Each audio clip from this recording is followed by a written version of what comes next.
Assalamualaikum everyone. So now this is your question 3 from paper 2 9706 AS level accounting. This is your February March 2025 paper that just recently happened in Feb. So this is question 3. This question is on limited companies, share issue and share premium.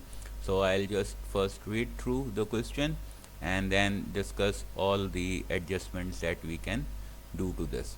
The question is asking you to prepare ledger accounts. So there is ordinary share capital account, there is share premium account, and there is retained earnings and revaluation reserve account.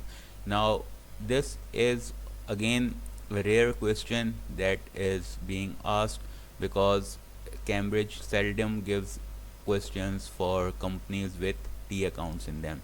However, there was a similar question in winter 23, variant 23. So this is not that rare anymore. So just starting off with the question, the following balances had been extracted from the books of W Limited on 1st January 2024. We have share capital, ordinary shares of 0.5 each, and the value is 750,000. Now always remember that these ordinary shares are always given at the nominal value. So the nominal value over here is 0.5. 750,000 divided by 0.5 will give us 1.5 million. That means 1500,000. Okay, so these are the number of shares that are in issue. We have a share premium of 145,000, retained earnings 154,000, and revaluation reserve. Now because we can see this in the question that we have to make the ledger accounts, so obviously all of these will be treated as the opening balances for these ledger accounts. So what we can simply do is we can simply start by writing down the opening balances and then we can work out the further details. Okay guys, so what I have done over here is that I have already written down all the opening balances in our ledger accounts just to make this quick.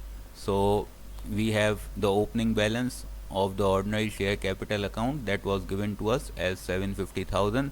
This goes on credit side because ordinary share capital account is credit natured. It increases on the credit side and decreases on the debit side. The same goes for share premium account, as a share premium is your capital reserve. Again, this is credit natured account. It will increase on the credit side and decrease on the debit side. So the opening balance given to us as 145,000, we are putting it down over here at the credit side as balance BD on 1st Jan 145,000. Now for retained earnings account, as we know, retained earnings is your income. This is basically the profit that you have generated and retained in the business from previous years. So again, the nature of this account is also credit natured. It increases on the credit side and decreases on debit side. So the opening balance of 154,000 is going on the credit side as balance BD 154,000.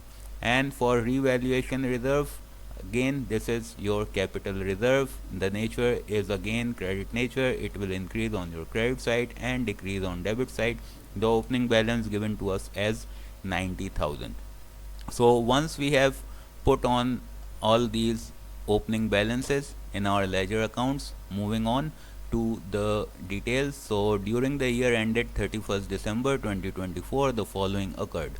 On 1st April, property was revalued at 690,000.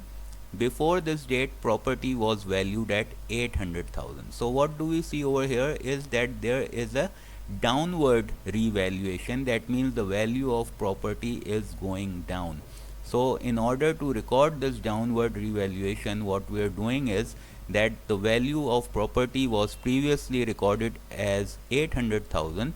So now it is being reduced to 690,000. So there's a downward difference of 110,000, right? So 800 minus 690, that gives us 110,000. 110,000, and this is a downward revaluation. That means the value of property has decreased. So it is important that you should always read these words carefully. Sometimes this might be revalued to or revalued at, so that makes a lot of difference. Now this is saying that it is revalued at 690,000. That means it has reduced from 800 to 690. So the difference that we take is of 110,000 downward revaluation. So how do we record this in our ledger accounts? Simply what this will do is that when we have our revaluation reserve, we can see that revaluation reserve has a balance of 90,000 only. However, the reduction that we have to record, that is of 110,000. So one thing that we'll do, first we will just write that revaluation loss over here, and that will reduce the revaluation reserve by the total amount that it holds. That means that it will be reduced by the complete 90,000, and remember this will be reduced on the debit side. So 90,000 will be deducted from here, and now you're left with 20,000. So that 20,000, once that revaluation reserve account is completely exhausted up, that remaining 20,000 will be deducted from your retained earnings account. So that means that that remaining revaluation loss, I am writing this as R loss. So this revaluation loss, which is a downward revaluation, that's why I am calling it a revaluation loss. So that remaining 20,000 will go on the debit side of your retained earnings account. So now both these will add up to that 110,000 downward revaluation that we just decided up there. So I hope this is clear. Because of this downward revaluation, if our revaluation reserve account had hold the total amount of 110,000 or more than that, we would have simply deducted the whole amount from here. However, that whole amount was not present, so we are just deducting 90,000, which is completely exhausting of the revaluation reserve, and the remainder 20,000 is being deducted from the retained earnings account. So now moving on to the next part. On 30th June, an interim dividend of 0.05 per share was paid. So interim dividend is the dividend that is paid to the shareholders during the accounting period or during the year. Now they have given us interim dividend of 0.05 per share. So we did calculate the number of shares at the start. So the number of shares for the company at the moment are 1.5 million, that is 1500,000. So in order to calculate the dividend, interim dividend, we can simply multiply this amount by the dividend per share that they have announced. So multiply this by 0.05, and when we do that, we get a value of 75,000.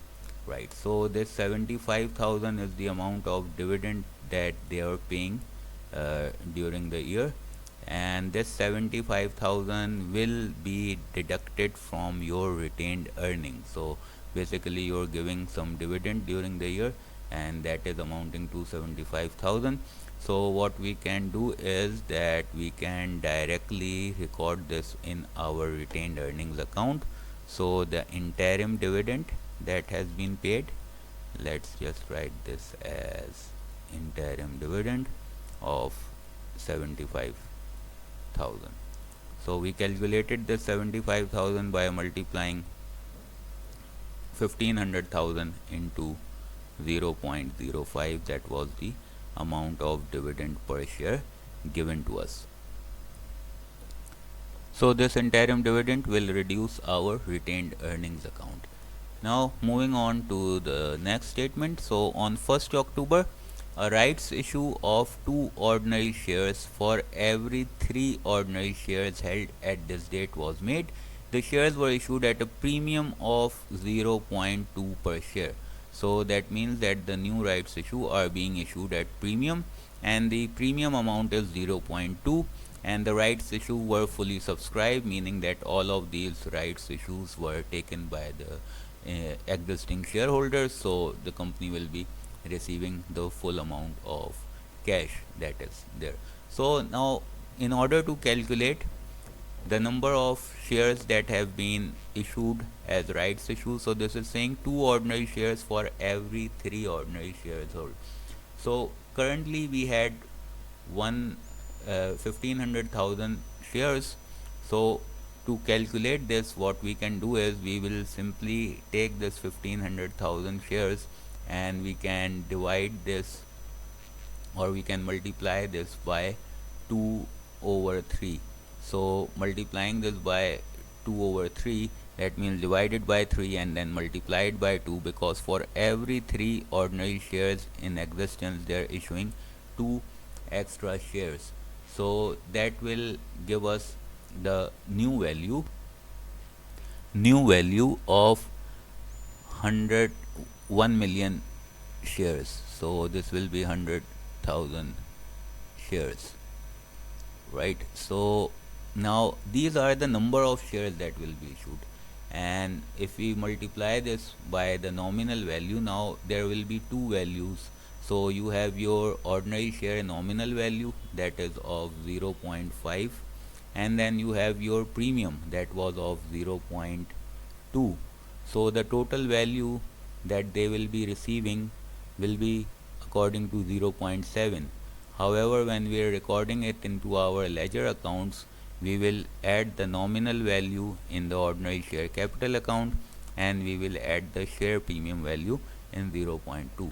I have worked this out in a more clear manner. Let me just get down over here on the working part. So we see that we have the rights issue are according to 2 new shares for every 3, and existing shares were 1,500,000. So multiplying 1,500,000 gives us 100,000 new shares. Now the nominal price is 0.5, the premium is 0.2 as mentioned in the question, so the total value is 0.7 per share. Now the total amount that will go in your share capital account will be 1 million multiplied by 0.5, that is of 500,000. So if we just go to our ordinary share capital account, so the value that should be increased over here. Now this is the date is 1st October. So on this 1st October we have rights issue, and these rights issue are of the 500,000 that we just calculated. Why are we getting 500,000? Because their value, the number of shares were 1 million, and multiplying it by the par value, that is the nominal value, which was 0.5, so the amount is 500,000. So this will be increasing our share capital by 500,000. Now the remainder of the value, that is 1 million multiplied by 0.2, this is your share premium. So that will be increasing your share premium account by that much amount. So now over here in the share premium, again we take this as 1st October, and again the premium is coming from the rights issue. So I'll just write rights, and the amount added over here will be 200,000. So the total amount of cash that the business receives in respect to this rights issue is 700,000. But when we record this in our ledger accounts, the ordinary share capital is always recorded at the nominal value, at the par value, and the share premium account will be increased by the amount of premium that has been recorded. Then moving on, the profit for the year ended 31st December was 148,000. Okay, so the profit for the year, this will be added into your retained earning. So let's just do that, and we had our retained earnings account. So on the 30th Jan, the profit for the year is your uh, so this profit for the year was 148,000. So adding this 148,000.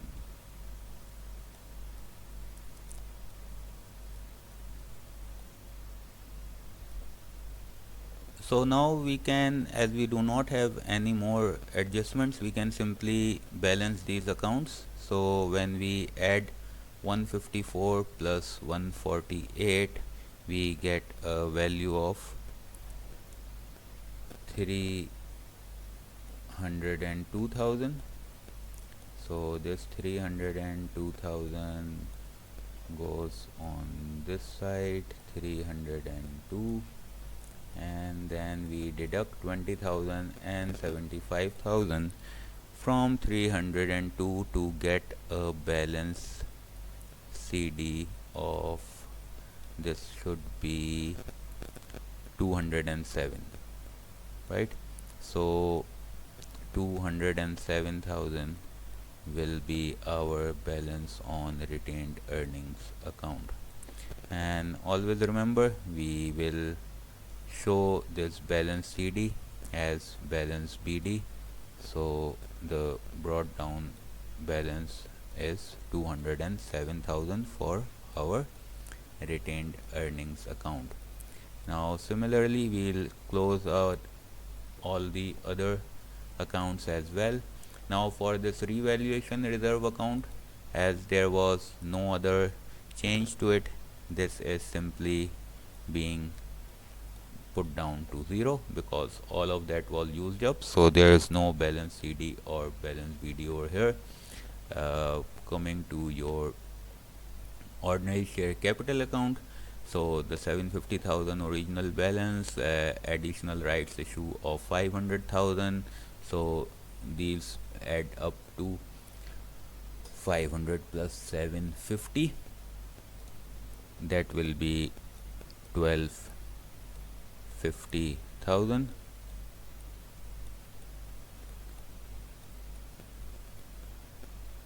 Same thing will be done on this side. So 125,000 or 1250,000, and shows us a balance CD of 125,000. Now remember, this is on 31st December, so I might have missed writing down the dates on some, but you must make sure that you write down the dates. In some questions they do mention that writing dates is not important, but when it is not mentioned and they have given you a column, it's always good that you write down these dates. So the balance BD on 1st Jan 25 will be your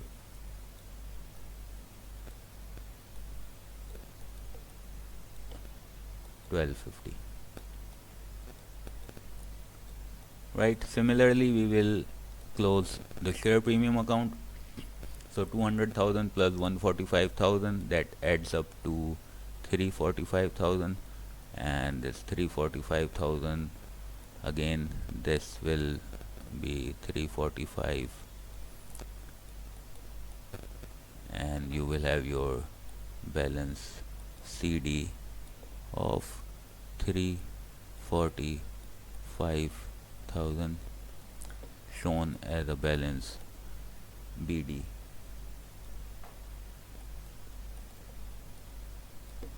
of 345,000. So this was a pretty straightforward question. However, the only tricky part over here was how you're treating the revaluation. So that downward revaluation, and the issue of rights issue of ordinary shares. So this is pretty much it. However, some students do find it confusing because they're too used to seeing the statement of changes in equity, and they do get stumped by seeing a ledger account, that is in other words a simple T account. So for companies, we can expect a question on T accounts or with a statement of changes in equity in your May June AS level paper as well. Now let's quickly look at the next part for this question. This is a theory part. This is asking state two features of capital reserves. So basically your capital reserves are the reserves that have been derived from your capital activities. The main feature for capital reserves is that they will be used to fund any capital movement. So for instance, when we are issuing shares on premium, that will be recorded through your capital reserve, or suppose when we are having a bonus issue, that will be recorded through your share premium account. So we can see that capital reserves are not available for distribution of dividends to shareholders, because dividends should be distributed from your revenue reserves. Capital reserves are not supposed to be used when you're giving dividends.